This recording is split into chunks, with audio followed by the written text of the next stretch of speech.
શ્રી ગણેશાય નમઃ.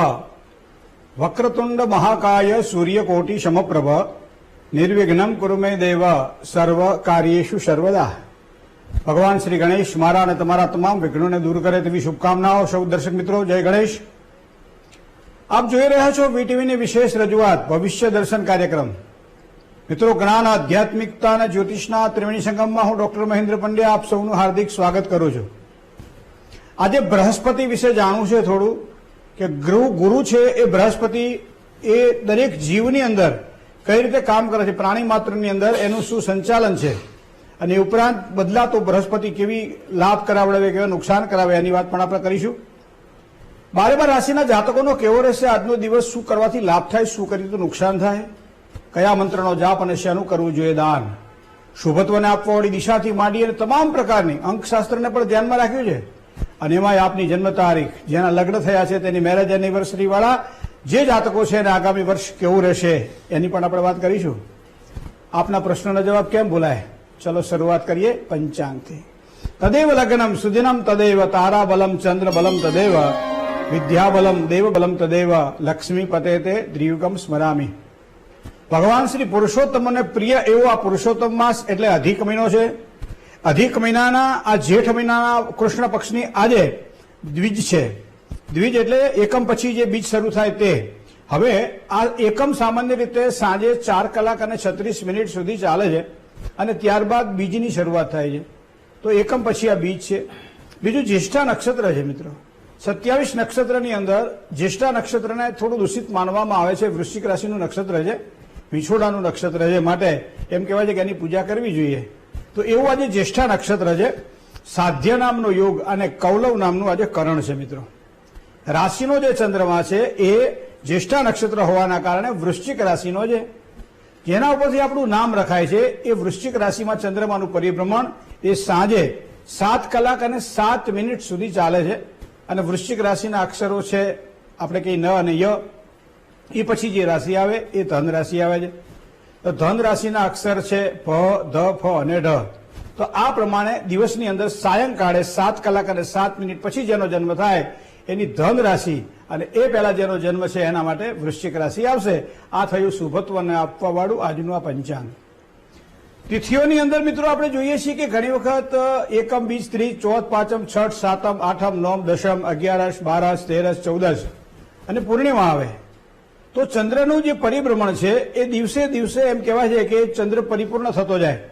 અને એમ કરતા કરતા પૂનમ આવે તો પૂર્ણિમાનો ચંદ્ર ગઈકાલે અંબાજીમાં, ચામુંડામાં, જ્યાં જ્યાં ભગવતીઓ વસે છે, નિવાસ કરે છે મા ભગવતી, એના તમે મંદિરો જુઓ, અકડે ઠાઠ ભરાઈ ગયેલા છે. શું કામ? કે એ સમય દરમિયાન માતાજીનું કરેલું દર્શન શુભત્વ આપે છે, કલ્યાણ કરે છે, દરેક પ્રકારની સારી ઈચ્છા અને પ્રેરણાઓની પૂર્તિ કરે છે. અને મા ભગવતીના આશીર્વાદ ઉતરે તો શરીર નિરોગી રહે છે. મા ભગવતીના આશીર્વાદ ઉતરે તો મનની પ્રસન્નતા અને શાંતિમાં વધારો થાય છે. મા ભગવતીના આશીર્વાદ ઉતરે તો તમામ પ્રકારની લક્ષ્મી અને સંપદા પણ પ્રાપ્ત થાય છે. માટે આપણે કહીએ છીએ યા દેવી સર્વભૂતેષુ શક્તિ રૂપેણ સંસ્થિતા, યા દેવી સર્વભૂતેષુ બુદ્ધિ રૂપેણ સંસ્થિતા, અને યા દેવી સર્વભૂતેષુ લક્ષ્મી રૂપેણ સંસ્થિતા. અને માટે જ ચંડમુંડ વિનાશિની માં ભગવતી ચામુંડાને યાદ કરવાના હોય ત્યારે બીજ મંત્રનો આશ્રય લઈએ છીએ આપણે, એમ રીમ ક્લીમ ચામુંડા વિચે. તો આ ભગવતીની આરાધનાનો પૂરો સમય. આપણે તો કેવું છે, સિઝન પ્રમાણે કામ કરવા વાળા માણસો છીએ. આ સમય આવે, જન્માષ્ટમી આવે એટલે ભગવાન કૃષ્ણને મનાવી લેવા, રામનવમી આવે ભગવાન રામને મનાવી લેવા, નોરતાના 9 દાડા આવે રંગે ચંગે ખેલી માં ભગવતીને આશીર્વાદ ભગવતી પાસેથી લેવા, અને એમાં શિવરાત્રી આવે, આખો મહિનો જેને કહી શકાય ભગવાન ભોળાનાથની ઉપાસના કરવી. તો આ પ્રકારે દરેક ક્રમ હોય છે દરેક વસ્તુઓનો.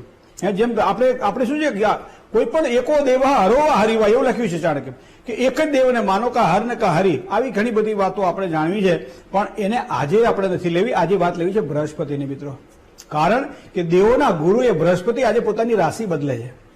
રાશિ બદલે છે એટલું જ નહીં, ગુરુ પાછો 13 વર્ષ પછી પોતાની રાશિમાં પ્રવેશ, એટલે ઉચ્ચ રાશિ કહેવાય. કર્ક રાશિ એ ગુરુની ઉચ્ચની રાશિ છે, મકર રાશિ એ ગુરુની નીચની રાશિ છે, ધન રાશિ અને મીન રાશિ ગુરુની પોતાની રાશિ છે. તો સૌથી વધારે શ્રેષ્ઠ અને સારા પરિણામ જો મળતા હોય તો એ કર્ક રાશિની અંદર બૃહસ્પતિને મળે છે, ગુરુને મળે છે. તો ગુરુ એટલે કોણ? 2 પંક્તિમાં આપણે રાખીએ. ગુરુભ્યો નમઃ, પરમ ગુરુભ્યો નમઃ, પરમેષ્ઠ ગુરુભ્યો નમઃ અને પરાત્પર ગુરુભ્યો નમઃ.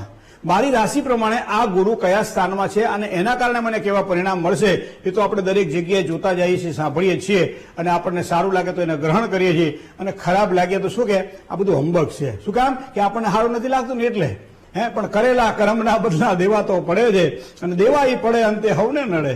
અને એટલા માટે જ બૃહસ્પતિને ખૂબ શનિ મહારાજની નજીક જોડ્યા છે. ગુરુ બૃહસ્પતિ જીવા સુરાચાર્યો વિદાંબર, સુરના આચાર્ય છે, દેવતાઓના એ આચાર્ય છે બૃહસ્પતિ. અને એ બૃહસ્પતિ ગુરુની જયારે વાત આવતી હોય અને એમાં કર્ક રાશિની અંદર ગુરુનું પરિભ્રમણ, તમે સામાન્ય રીતે વિચાર કરી લો ને, આપણે બીજી બધી જવાની વાત નથી કરવી, પણ ગુરુ જ્યાં બેઠો હોય ત્યાં એમ કહેવાય છે સ્થાન હાનિ કરો તું જીવ. શનિ મહારાજને ગુરુ મહારાજ વિશે આ વસ્તુ કહેવાય છે. ગુરુ જ્યાં બેઠો હોય ત્યાં નુકસાન કરે. તો ગુરુ કર્ક રાશિમાં છે તો કર્ક રાશિ વાળા જાતકોને કેવા પરિણામ આપશે. પછી એનાથી તમે ગુરુની 5મી દ્રષ્ટિ જાઓ તો કર્ક, સિંહ, કન્યા, તુલા અને વૃશ્ચિક. તો વૃશ્ચિક રાશિ એ ગુરુની 5મી રાશિ જ્યાં એની પૂર્ણ દ્રષ્ટિ પડે છે. તો મિત્રો ગુરુની દ્રષ્ટિ હંમેશા સારી સફળતા અપાવે, મતલબ વૃશ્ચિક રાશિવાળા જાતકોને સારી સફળતા આપે. હવે કર્ક, સિંહ, કન્યા, તુલા, વૃશ્ચિક, ધન અને મકર, મકર એટલે જેના ખ અને જ અક્ષર છે, તો મકર રાશિવાળા જાતકોને 7મી આ બૃહસ્પતિની દ્રષ્ટિ સારામાં સારા પરિણામો પ્રાપ્ત કરાવડાવે.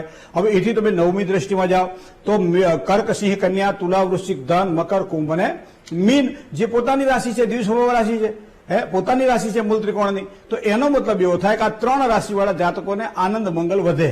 આ એક સામાન્ય, હું તમને ગણિતની વાત કરું, બીજે ક્યાંય લાંબે ફરવાની જરૂર નથી, પણ 6, 8 અને 12 જો ગુરુની દ્રષ્ટિ પડતી હોય તો એ રાશિવાળાએ સાચવવું પડે. માનો કે મારી રાશિ જે છે એ ગુરુથી ગણતા જો 6ઠી આવે છે, અથવા તો ગુરુથી ગણતા જો 8મી આવે છે, કે ગુરુથી ગણતા 12મી આવે છે, તો એવા સમયે થોડુંક સાચવીને કામકાજ કરવું. બરાબર, ડાયાબિટીસ થયો હોય અને ડોક્ટર આપણને એમ કે આ દવા લેવી અને આ શરીર પાળવીને આ પ્રમાણે તમારે આગળ વધવું, તો ડરવાની જરૂર નથી. પણ ક્યાંક મને સૂચવે છે આ બૃહસ્પતિ કે કયા કર્મ તું કરી રહ્યો છે, કયું કર્મ તારે કરવું જોઈએ અને કયું કર્મ તું કરી શકીશ. આ 3 પ્રકારની પ્રેરણા, ગુરુભ્યો નમઃ, પરમ ગુરુભ્યો નમઃ અને પરમેષ્ઠી ગુરુભ્યો નમઃ, આ 3 પ્રકારની શક્તિ આપણને આપે છે. આપણે કઈ સદગુરુ ચરણ કમલેભ્યો નમઃ, સદગુરુના હંમેશા ચરણ પદની જ પૂજા થાય, ચરણ કમળની જ પૂજા થાય, પાદની પૂજા થાય. અને એટલા માટે ગુરુ પૂર્ણિમા જયારે આવતી હોય, જયારે વ્યાસ પૂર્ણિમા કહીએ છીએ, વ્યાસ પૂર્ણિમા ગુરુ પૂજન થાય છે અને એ ગુરુ પૂજન એની પાદુકાથી થાય છે. તેનું મૂળ મતલબ અહીંયા કે એ જ બૃહસ્પતિ અહીંયા આપણે કહેવાય કે ભાઈ રાજાની મંડળીની અંદર બૃહસ્પતિનું પોતાનું એક આગવું સ્થાન છે. બીજું, સૌથી વધારે પરિભ્રમણ કરવામાં એક રાશિ ભોગવતો ગ્રહ એ પહેલો શનિ છે અને બીજો સીધો રાહુ, ત્રીજો ગુરુ આવે છે. તો ગુરુનું પદ પણ મોટું છે, ગુરુ લાંબા સમય સુધી એક રાશિમાં રહે છે અને એના કારણે સારા પરિણામ મળે. હવે તમે જોજો કે આજકાલ આપણને સોશિયલ મીડિયાનો આધાર મળે છે, એટલે ગમે ત્યારે આપણે સર્ચ કરીએ એટલે ક્યાંક ને ક્યાંક એક જ વખત સર્ચ કરો એટલે કન્ટિન્યુ તમને એનું એ વસ્તુ જાણવા મળશે. પણ મિત્રો, કોઈ પણ મહેમાન આપણા ઘરે આવે અને તરત આપણો પોતાનો થઈ જાય?